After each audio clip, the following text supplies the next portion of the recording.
વારંવાર હીરા સોલંકીનું નામ આ સાથે જોડાઈ રહ્યું છે ને એવું કહેવામાં આવી રહ્યું છે કે હીરા સોલંકીના ગઢમાં અમરીશ ડેર કંઈક નવા જૂની કરવા જઈ રહ્યા છે. રાજકારણીઓ છે એને કંઈક ફાયદો થતો હોય તો એ કામ કરે, લાલો લાભ વગર લોટે નહીં. શું લાગે છે, હીરા સોલંકી અને અમરીશ ડેરમાં કોણ મજબૂત છે? ભારતીય જનતા પાર્ટીને પુરુષોત્તમભાઈ સોલંકી કે હીરા સોલંકીની જરૂર છે. પુરુષોત્તમ સોલંકી કે હીરા સોલંકીને ભારતીય જનતા પાર્ટીની જરૂર નથી. શું લાગે, હીરા સોલંકીનું પત્તું કપાઈ શકે ખરા?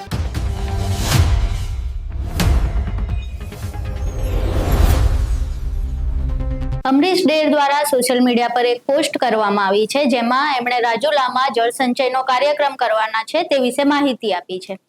આ સિવાય તેમણે આ કાર્યક્રમમાં CR પાટીલ જોડાવાના છે તે વિશે માહિતી આપી, તેમજ ભાજપના અન્ય ધારાસભ્યો, મંત્રીઓ અને પ્રમુખોને તેમજ સામાન્ય લોકોને પણ આમંત્રણ આપ્યું છે. હવે અમરીશ ડેરની જ્યારથી આ જાહેરાત થઈ છે ત્યારથી હીરા સોલંકી વર્સિસ અમરીશ ડેર સમાચારમાં ચાલી રહ્યું છે. સામાન્ય દ્રષ્ટિએ જોઈએ તો અમરીશ ડેરની આ પોસ્ટ પરથી કોઈ રાજકીય અસરો જોવા નથી મળતી કે કોઈ રાજકારણ આમાં ચાલી રહ્યું હોય એવું નથી દેખાતું. તેમ છતાં પણ વારંવાર હીરા સોલંકીનું નામ આ સાથે જોડાઈ રહ્યું છે ને એવું કહેવામાં આવી રહ્યું છે કે હીરા સોલંકીના ગઢમાં અમરીશ ડેર કંઈક નવા જૂની કરવા જઈ રહ્યા છે. ત્યારે એક જળ સંચયના કાર્યક્રમથી આ રાજકારણ કેમ ચાલી રહ્યું છે ને શા માટે અમરીશ ડેર વર્સિસ હીરા સોલંકી થઈ રહ્યું છે તે સમગ્ર બાબતે ચર્ચા કરીશું. અમારી સાથે જિગ્નેશ કાલાવાડિયા જોડાયેલા છે. નમસ્કાર જિગ્નેશ. પહેલા તો આ વસ્તુ કેમ ચાલુ થઈ? જે અમરીશ ડેર કાર્યક્રમ કરી રહ્યા છે જળ સંચયનો કાર્યક્રમ છે, CR પાટીલ જોડાવાના છે, ભાજપના નેતાઓ, ધારાસભ્યોને એમણે આમંત્રણ આપ્યું છે, પ્રમુખોને આમંત્રણ આપ્યું છે ને સામાન્ય જનતાને પણ આમંત્રણ આપ્યું છે. આમાં એવું તો શું થયું કે હીરા સોલંકી વર્સિસ અમરીશ ડેર શરૂ થઈ ગયું? રાજકીય નેતા કોઈ પણ પ્રકારની પ્રવૃત્તિઓ કરતા હોય તો એની પાછળ ક્યાંક ને ક્યાંક રાજકારણ છુપાયેલું હોય જ. કોઈ રાજકીય નેતા છે એ માત્ર ને માત્ર જનલક્ષી કાર્યક્રમ કરે છે, માત્ર જનતા માટે કાર્યક્રમ કરે છે કે પબ્લિકને ધ્યાનમાં રાખીને જ કાર્યક્રમ છે, એની પાછળ કોઈ એની રાજકીય મનસા ન હોય એવું ક્યારેય હોતું નથી. એવી એક લોકોની અંદર માનસિકતા ક્રિએટ થઈ ચૂકી છે. અને અત્યારે જ્યારે અમરીશ ડેર દ્વારા જળસંચયના કાર્યક્રમની જાહેરાત કરવામાં આવી છે ત્યારે પણ લોકો જે આ માનસિકતાથી જ વિચારવાના છે, કારણ કે લોકો એવું વિચારે છે કે રાજકારણીઓ છે એને કંઈક ફાયદો થતો હોય તો એ કામ કરે, લાલો લાભ વગર લોટે નહીં. આ કહેવત રાજકીય નેતાઓ માટે પૂરેપૂરી લાગુ પડે છે અને એવું જનરલી મોટે ભાગે હોય પણ છે. એટલા માટે જ્યારે અમરીશ ડેર દ્વારા આ જાહેરાત કરવામાં આવી છે એટલે લોકોએ એના સૂચિતાર્થો, દરેક કોઈ પણ રાજકીય નેતા હોય એ કોઈ પણ વાત કરે, કોઈ કાર્યક્રમ કરે, એની પાછળ એના સૂચિતાર્થો હોય, બહુ લાંબી એની ગણતરીઓ હોય. તો મીડિયાનું આકલન પણ આ જ આધારે શરૂ થઈ ગયું હોય કે અમરીશ ડેર છે એ જળ સંચયનો કાર્યક્રમ કરી રહ્યા છે તો એની પાછળ એની કોઈ રાજકીય મનસા હોઈ શકે. પરંતુ આની પહેલા આપણે બગદાણા વિવાદમાં જોયું. બગદાણા વિવાદમાં કોળી સમાજનો જે આખો વિવાદ શરૂ થયો એમાં હીરા સોલંકી પ્રમુખતાથી બોલ્યા. અમરીશ ડેરનું આ બાબતે કોઈ નિવેદન નહોતું આવ્યું, તેમ છતાં ચર્ચામાં અમરીશ ડેર આવી ગયા. ઘણા એવા નેતાઓ હતા જે આ બાબતે નિવેદન નહોતું આપ્યું, પરંતુ અમરીશ ડેર ખૂબ ચર્ચામાં રહ્યા. એનું કારણ એવું પણ આપવામાં આવ્યું કે એક સમયે માયાભાઈ આહિરે અમરીશ ડેરનો પ્રચાર કર્યો હતો, ત્યારે પણ અમરીશ ડેર ચર્ચામાં આવ્યા ને ત્યારે પણ હીરા સોલંકી વર્સિસ અમરીશ ડેર થયું ને અત્યારે પણ જળ સંચયના કાર્યક્રમની જાહેરાત બાદ એ જ વસ્તુ થઈ રહી છે. અમરીશ ડેર છે એ બેઝિકલી કોંગ્રેસના આગેવાન હતા. યુવા કોંગ્રેસથી કોંગ્રેસની અંદર ખૂબ યુવાન વયથી જ સક્રિય રીતે એણે પાર્ટિસિપેટ કરેલું.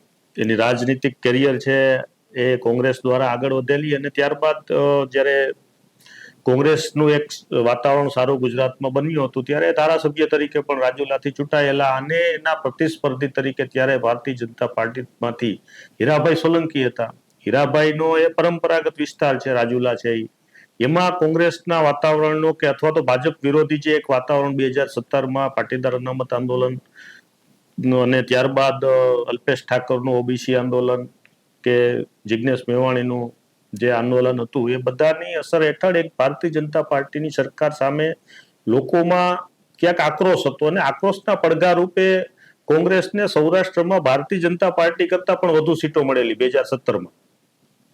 અને કેટલાક જુનાગઢ જિલ્લામાં તમામ સીટ છે એ કોંગ્રેસને મળેલી. એ જ રીતે અમરેલી જિલ્લાની પણ મોટા ભાગની સીટ છે ત્યારે કોંગ્રેસના ફાળે ગયેલી. અને એમાં અમરીશ ડેર છે ચૂંટાઈ અને રાજુલાથી ધારાસભ્ય બન્યા. સ્વાભાવિક છે કે એના જે રાજકીય પ્રતિસ્પર્ધી છે હીરાભાઈ સોલંકી એની સાથે ચૂંટણી લડ્યા અને એમને હરાવ્યા. એ દરમિયાન ઘણી બધી બાબતો એવી બનેલી હોય કે જેને કારણે મનદુખ એકબીજા પ્રત્યે જોવા મળતું હોય. પછી ઘટનાક્રમ બદલાયો અને અમરીશ ડેર છે એ ભારતીય જનતા પાર્ટીમાં સામેલ થયા. તો જે તે વખતે ભારતીય જનતા પાર્ટીમાં CR પાટીલના નેતૃત્વ હેઠળ ઘણા બધા કોંગ્રેસના લોકો છે એ ભારતીય જનતા પાર્ટી સાથે જોડાયા હતા. એ રીતે અમરીશ ડેર પણ ભારતીય જનતા પાર્ટી સાથે જોડાયા અને હીરાભાઈ સોલંકી તો ઓલરેડી બીજેપીમાં હતા જ. હવે અહીંયા ઘાટ એ સર્જાયો છે કે રાજુલાની સીટમાં આગામી સમયમાં 2027માં ફરીથી ચૂંટણી થવાની જ છે. તો ત્યારે પૂર્વ બંને એના ટોચના દાવેદાર છે, બંને ભારતીય જનતા પાર્ટીની અંદર છે. સીટ એક છે, કોઈ એક જ વ્યક્તિને ઉમેદવારી માટે પસંદ કરવામાં આવશે. તો જે મજબૂત રીતે લોકોની વચ્ચે હશે, જેની તાકાત પાર્ટીની ઉપર હાઈકમાન્ડ સુધી અને નીચે કાર્યકર્તાઓ સુધી હશે, એ જ વ્યક્તિની પસંદગી થશે. બંને બળિયા નેતાઓ છે, બંને પાસે પેઠ છે પોતાની, બંને પાસે કાર્યકર્તાઓનું પીઠબળ છે. જાતિગત સમીકરણો વિચારીએ તો ત્યાં કોળી સમાજનું ખૂબ સારું વર્ચસ્વ છે, એમાંથી હીરાભાઈ સોલંકી આવે છે. અમરીશ ડેર છે આહિર સમાજમાંથી છે. હવે આખો જે બગદાણાનો વિવાદ હતો એની અંદર પણ આહિર વર્સિસ કોળી જ હતું, કારણ કે માયાભાઈ આહિર એ લોક સાહિત્યકાર તો છે પણ સાથે સાથે રાજનેતા પણ છે. એ પણ અમરીશભાઈની જેમ કોંગ્રેસમાંથી ને કૂદકો મારીને ભાજપમાં આવેલા છે. એટલે બગદાણા વિવાદ હતો એની અંદર અમરીશભાઈનું, માયાભાઈ આવ્યા એટલે અમરીશભાઈ સીધા આવી જ જાય, સ્વાભાવિક છે, કારણ કે આખું રાજકારણ જ અત્યારે જ્ઞાતિઓની આસપાસ ફરે છે. અને એટલા માટે થઈ અને આ કાર્યક્રમ જ્યારે અમરીશભાઈ દ્વારા જાહેર કરવામાં આવ્યો છે ત્યારે એને બગદાણા વિવાદ સાથે પણ જોડવામાં આવી રહ્યો છે અને હીરાભાઈ સોલંકી સાથેના બરાબરના પારખા તરીકે પણ એને જોવામાં આવી રહ્યો છે. પરંતુ એની જે બાબત છે કે જળ સંચય, તો એ પ્રકારના કાર્યક્રમો તો રાજકોટમાં પણ હમણાં CR પાટીલ દ્વારા કરવામાં આવ્યા. એટલે આ એક કાર્યક્રમોની શૃંખલા છે. એક પછી એક જિલ્લાઓની અંદર આ કાર્યક્રમોના આયોજનો થઈ રહ્યા છે. એની પાછળ માત્ર રાજકીય મનસા છે એવું આપણે કહી શકીએ નહીં, પરંતુ એના રાજકીય લાભાલાભ તો હોય જ. એટલે આ બાબતો એવી છે કે એને તમે ખીચડી છે તો એમાંથી તમે પછી ખીચડી રંધાઈ જાય પછી એમાંથી મગ ને ચોખા જુદા ન પાડી શકો. પછી તમે એમ કહો કે ના આ મગ છે, ના ચોખા, ના, ખીચડી જ કહેવાય. સમજાય છે વાત મારી? અમરીશ ડેર છેલ્લા 2 વર્ષથી એક્ટિવ નતા. એક બાજુ વિધાનસભાની ચૂંટણી નજીક આવી રહી છે અને અમરીશ ડેર એક્ટિવ થઈ રહ્યા છે. બીજી બાજુ બગદાણા વિવાદથી હીરા સોલંકી એક્ટિવ થઈ ગયા છે, પરસોત્તમ સોલંકી એક્ટિવ થઈ ગયા છે. એક બાજુ એ લોકો 1 તારીખે ધોળકામાં મહાસંમેલન કરવાના છે કોળી સમાજનું. જો કે ઘણા કોળી આગેવાનો જે કોળી સમાજના નેતાઓ છે એમને આ વિશે ખબર નથી કે સંમેલન શું છે શું નહીં. એ લોકોનું એવું કહેવું છે કે 2 સોલંકી ભાઈઓ દ્વારા કરવામાં આવેલું સંમેલન છે, એમાં અમને બહુ જાજી ખબર નથી. એક બાજુ બંને સોલંકી ભાઈઓ એક્ટિવ થઈ રહ્યા છે, એક બાજુ અમરીશ ડેર એક્ટિવ થઈ રહ્યા છે. આમ નેતા તરીકે જોવા જઈએ તો જો કદાચ 27ની ચૂંટણીમાં સામસામે લડવાનું આવે અથવા ભાજપને પણ એવું થાય કે કોને ટિકિટ આપવી, તો એ માટે મજબૂત નેતા પસંદ કરવા પડે. તો શું લાગે છે, હીરા સોલંકી અને અમરીશ ડેરમાં કોણ મજબૂત છે? હેમલ, મજબૂતી છે એ અનેક પાસાઓ પર આધાર રાખતી હોય છે. રાજનીતિની અંદર જે જીતી શકે એવો ઉમેદવાર હોય મજબૂત કહેવાય. તો જ્યારે ભારતીય જનતા પાર્ટીનું શાસન છે, એની સત્તા છે, એનું વર્ચસ્વ છે, ત્યારે પરિસ્થિતિ એવી છે કે અત્યારની સ્થિતિ તો એવી છે કે ગમે તેને એ ટિકિટ આપે એ જીતી શકે. હીરાભાઈ સોલંકીને જો ભાજપનો થપ્પો લાગે તો હીરાભાઈ સોલંકી ચૂંટણી જીતી શકે, કારણ કે એની પાછળના પણ ઘણા બધા ગણિત છે. જો અમરીશભાઈ ડેર ઉપર થપ્પો લાગે તો અમરીશભાઈ પણ ચૂંટણી જીતી શકે. એટલે એ મજબૂતી કરતા પણ હાઈકમાન્ડ છે એના પ્રીતિપાત્ર કોણ બની શકે એમ છે. એટલે મજબૂતાઈની આ લડાઈ નથી. હાઈકમાન્ડ ઉપર એન કેન પ્રકારે ભયથી, લાલચથી કે કોઈ પણ માધ્યમથી પ્રેશર ક્રિએટ કરીને અથવા તો એની નજીક જઈને ટિકિટ કેમ મેળવવી એની આ હરીફાઈ હોય છે રાજનીતિમાં. જ્યારે એક જ પક્ષના 2 પ્રતિસ્પર્ધીઓ હોય છે, એક જ પાર્ટીની અંદર ટિકિટ માટેના દાવેદારો હોય છે, ત્યારે એની તમામ જે ડોર છે એ હાઈકમાન્ડના હાથમાં હોય છે. હાઈકમાન્ડ જે નિર્ણય લે અને જેને ટિકિટ આપે એ આપોઆપ મજબૂત થઈ જાય, કારણ કે એ પછી ધારાસભ્ય બને, પછી મંત્રી પણ બની શકે એવી સંભાવના હોય છે. એટલે જે કાર્યકર્તાઓનું જૂથ હોય પાર્ટીનું, એ જે સત્તા ઉપર આવી શકે એમ હોય એની તરફેણમાં ઝૂકી જાય છે. કાર્યકર્તાઓ પણ અત્યારના કેવા છે, કારણ કે હવે પાર્ટીઓમાં કોઈ વિચારધારા નામની ચીજ બાકી રહી નથી, એટલે કાર્યકર્તાઓ પણ એટલા માટે જ પાર્ટી સાથે જોડાયેલા હોય છે ક્યાંથી મલાઈ મળી શકે. તો મલાઈ ત્યાંથી જ મળે જ્યાં સત્તા હોય, એટલે મજબૂતાઈ ત્યાં એની મેળાએ ફિટ થઈ જાય કે જેને જે પાર્ટીના પ્રીતિપાત્ર હોય ને પાર્ટીમાંથી ટિકિટ મળે ને જે સત્તા ઉપર આવે. એટલે હીરાભાઈ સોલંકીને જો ટિકિટ મળે તો હીરાભાઈ મજબૂત, અમરીશ ડેરને જો ટિકિટ મળે તો અમરીશ ડેર મજબૂત. પણ બંને નેતા પોતપોતાની રીતે તો મજબૂત છે જ. હીરા સોલંકીએ આખું કોળી સમાજનું જે રાજકીય ગણિત ઉભું કર્યું હતું, અમરીશ ડેર પણ કોંગ્રેસમાં હતા ત્યાંથી પોતાની રીતે તો મજબૂત છે. તો કોઈ પણ એકને ટિકિટ આપશે તો શિસ્તગત ગણાતી ભાજપ પાર્ટીમાં આંતરિક ડખા વધવાના અને બહાર આવવાની શક્યતા કેટલી? ઓબ્વિયસલી હીરાભાઈ સોલંકી છે, જાતિગત સમીકરણોની જો આપણે વાત કરીએ તો હીરાભાઈ સોલંકી વધુ મજબૂત કહી શકાય. અને એ તો જાતિના જ નેતા છે. પુરુષોત્તમ સોલંકી છે, એને એની કેરિયરમાં અપક્ષ ઉમેદવાર તરીકે લોકસભામાં ઉભા રહીને માતબર મતો મેળવેલા. ભારતીય જનતા પાર્ટીને પુરુષોત્તમભાઈ સોલંકી કે હીરા સોલંકીની જરૂર છે. પુરુષોત્તમ સોલંકી કે હીરા સોલંકીને ભારતીય જનતા પાર્ટીની જરૂર નથી. એને ફરજિયાત ટિકિટ આપવી પડે એવો એને સમાજની અંદર પોતાનો વોલ્ટ, પોતાનું વર્ચસ્વ ઊભું કરેલું છે. ને એટલા માટે જ આ પ્રકારના સંમેલનો અવારનવાર યોજીને પોતાની હાજરી પુરાવતા હોય છે. સમાજની અંદર પોતે એનું પળ છે એ જાગતું રાખતા હોય છે. હવે અમરીશભાઈ ડેર છે એ તો એનું એ સામાજિક નેતા કરતા રાજકીય નેતા વધારે છે, કારણ કે એને કોંગ્રેસથી કેરિયર ચાલુ કરીને બીજેપીમાં આવ્યા છે.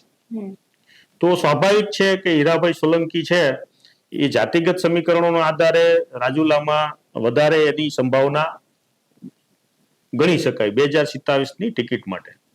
પણ જે પ્રમાણે મીડિયામાં વાતાવરણ ચાલી રહ્યું છે અને 27માં વિધાનસભાની ચૂંટણી થવાની છે, ચૂંટણી ખૂબ નજીક છે એવું કહી શકાય. હવે એક બાજુ અમરીશ ડેર વર્સિસ હીરા સોલંકી તો મીડિયામાં ચાલી જ રહ્યું છે, બીજી બાજુ મહાસંમેલનો થઈ રહ્યા છે, બંને પોતપોતાની રીતે મહેનત કરી રહ્યા છે જનતામાં. શું લાગે, હીરા સોલંકીનું પત્તું કપાઈ શકે ખરા? મેં હમણાં જ કીધું એમ હીરાભાઈની પાછળ એની જ્ઞાતિનો મજબૂત ટેકો છે, એટલે હીરાભાઈની ટિકિટ કાપવી ભારતીય જનતા પાર્ટી માટે આસાન નથી. એવું હોત તો એને 2022માં જ એની ટિકિટ કાપી નાખી હોત, પણ ન કાપી શકી પાર્ટી. કારણ કે મેં ફરીથી હું વાત દોહરાવું છું કે ભારતીય જનતા પાર્ટીને પુરુષોત્તમ સોલંકીની જરૂર છે. પુરુષોત્તમ સોલંકીને ભારતીય જનતા પાર્ટીની જરૂર નથી. એ તો ઇન્ડિપેન્ડન્ટ પણ જીતી શકે એટલી ક્ષમતા ધરાવે છે. એ કોંગ્રેસમાં જાય પુરુષોત્તમભાઈ તો કોંગ્રેસમાંથી જીતે, જનતા દળમાંથી જાય જનતા દળમાંથી જીતે. એ કોઈ અન્યત્ર પાર્ટી જેનું અહીંયા કોઈ અસ્તિત્વ જ ન હોય ગુજરાતમાં એવી પાર્ટીનો સિમ્બોલ લઈ આવીને ચૂંટણીમાં ઉભા રહીએ તો પણ પુરુષોત્તમભાઈ સોલંકી જીતી જાય એમ છે. એ એટલા માટે જ ભાજપ એને પોતાની સાથે રાખે છે. એટલે અત્યારે તો આ ભેંસ ભાગોળે છાસ છાગોળે એના જેવી આખી ઘટના છે. હજી ચૂંટણીની આમ 2027ના એન્ડમાં ચૂંટણી આવે એટલે ઘણી વાર છે. એટલે અત્યારે એને ચૂંટણીના સમીકરણોના આધારે આપણે એની મૂલવણી કરી શકીએ નહીં, પણ મીડિયાનું કામ પણ એવું છે, આપણું કામ એવું છે કે આપને જો વ્યુઅર્સ મળે તો જ આપણા કોઈ કાર્યક્રમની સાર્થકતા સાબિત થાય.